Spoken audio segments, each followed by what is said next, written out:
Hello students, today we discuss about in form of Harvardian lesson plan in SST। छात्रों, आज हम अध्ययन करेंगे पाठ्य योजना निर्माण के संबंध में हमें क्या क्या मुख्य बातों को ध्यान में रखना चाहिए। आज उन्हीं मुख्य बातों के संबंध में अध्ययन करेंगे। पाठ्य योजना निर्माण के लिए, लेसन प्लानिंग के लिए कम से कम जो सोपान हैं, इसमें आज मैं 12 सोपानों के संबंध में आपको बताऊंगा। सबसे पहले हमें कुछ प्रारंभिक सामान्य बातों का ध्यान रखना चाहिए, जैसे लेसन प्लान का निर्माण करते समय सामान्य जानकारी के लिए प्रारंभिक बातें स्पष्ट रूप से लिखी जानी आवश्यक हैं। जैसे lesson plan number, pupil teacher's name, name of the school, date, class, subject, सब subject, period and time etcetera. ये चीज़ें हमको अपनी कॉपी में भरनी चाहिए। अब हम देखते हैं, सबसे पहला सोपान है हमारा जनरल एम्स। जनरल एम्स किस प्रकार के होने चाहिए। प्रत्येक सब्जेक्ट के अपने कुछ जनरल एम्स होते हैं। इनके आधार पर प्रत्येक सब्जेक्ट की पाठ्य सामग्री, इसे स्टडी मटेरियल कहा जाता है, उस स्टडी मटेरियल का चयन किया जाता है। सोशल स्टडी के जनरल एम्स क्लास वाइज लिखे जाने चाहिए। कक्षा 6 को पढ़ा रहे हैं तो 6 के ही जनरल एम्स होने चाहिए। कक्षा 7 को पढ़ा रहे हैं तो कक्षा 7 के जनरल एम्स होने चाहिए। ओके, नेक्स्ट है हमारा विशिष्ट उद्देश्य, स्पेसिफिक एम्स। स्पेसिफिक एम्स अपने टॉपिक से रिलेटेड होते हैं, किससे, अपने प्रकरण से संबंधित होते हैं। इसलिए टॉपिक के आधार पर इनका स्पष्ट रूप में होना आवश्यक है। जो हमारा टॉपिक है, जिस टॉपिक को हम पढ़ाने जा रहे हैं, पढ़ाने के बाद छात्रों में क्या डेवलपमेंट होगा, क्या विकास होगा, उसके संबंध में लिखे जाने चाहिए। ठीक, नेक्स्ट है हमारा सहायक सामग्री, यानी मटेरियल एड्स। ये जो मटेरियल एड्स है, इसका यूज पाठ को इफेक्टिव एंड इंटरेस्टेड बनाता है, मतलब प्रभावी और रुचिकर बनाता है। सहायक सामग्री हमारी, इसलिए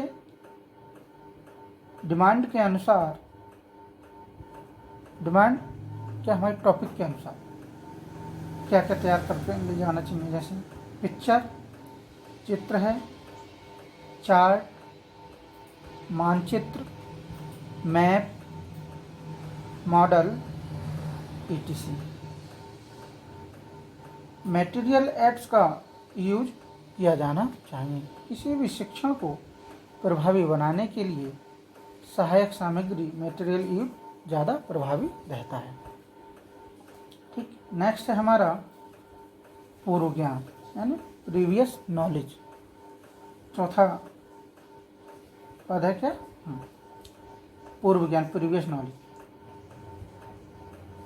अध्यापक या टीचर छात्रों को प्रीवियस नॉलेज के आधार पर ही शिक्षण कार्य पूर्ण करता है। कब कंप्लीट करता है टीचर? स्टूडेंट्स का जो प्रीवियस नॉलेज है, उस प्रीवियस नॉलेज के आधार पर ही आगे की रूपरेखा तैयार करता है। उसके बाद में आता है अपना सोपान प्रस्तावना, इंट्रोडक्शन। सबसे महत्वपूर्ण सोपान होता है ये इंट्रोडक्शन वाला।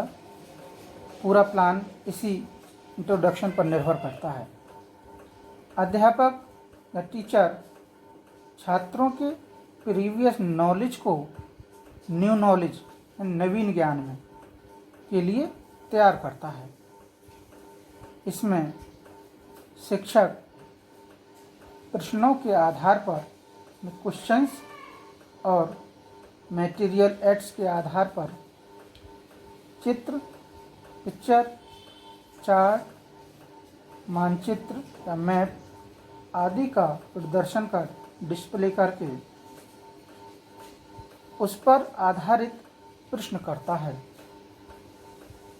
ये प्रश्न 4 से 5 क्वेश्चंस के अंत में प्रॉब्लमेटिक क्वेश्चन, जिसे समस्यात्मक प्रश्न कहा जाता है, उसका निर्माण किया जाता है।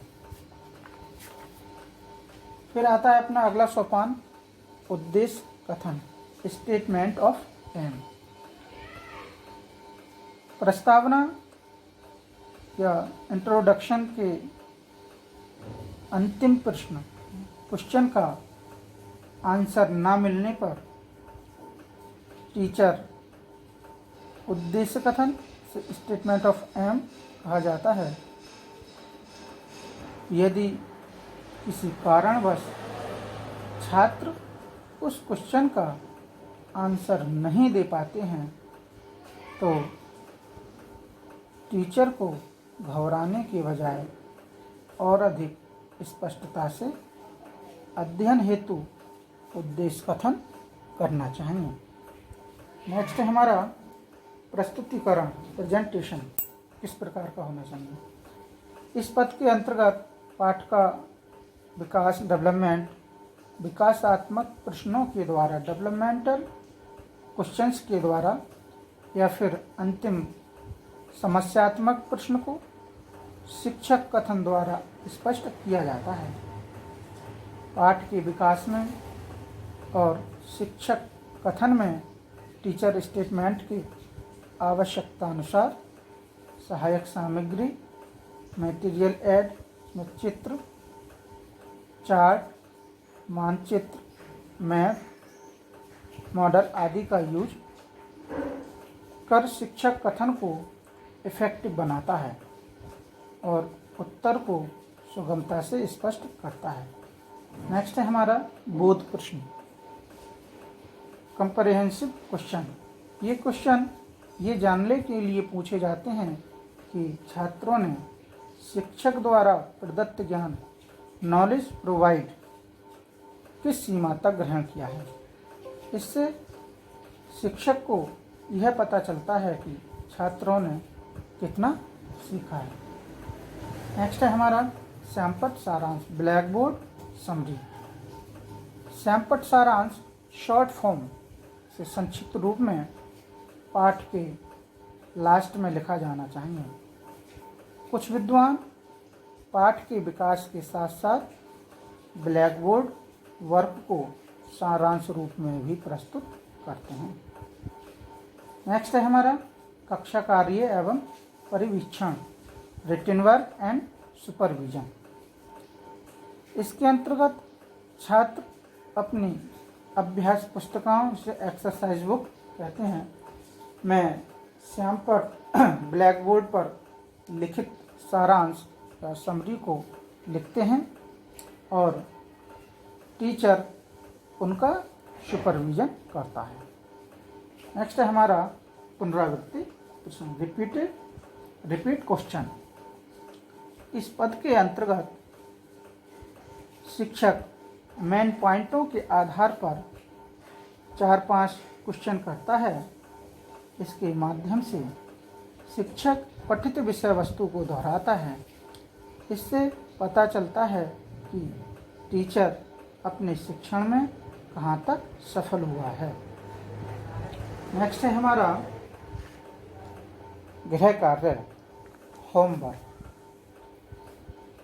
इस पद के अंतर्गत छात्रों को घर से होमवर्क करने के लिए दिया जाता है।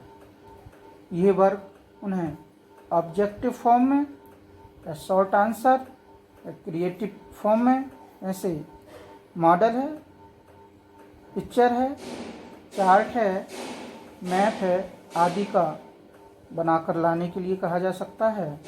और निबंधात्मक रूप ऐसे फॉर्म में भी होमवर्क दिया जा सकता है। Okay students, thank you.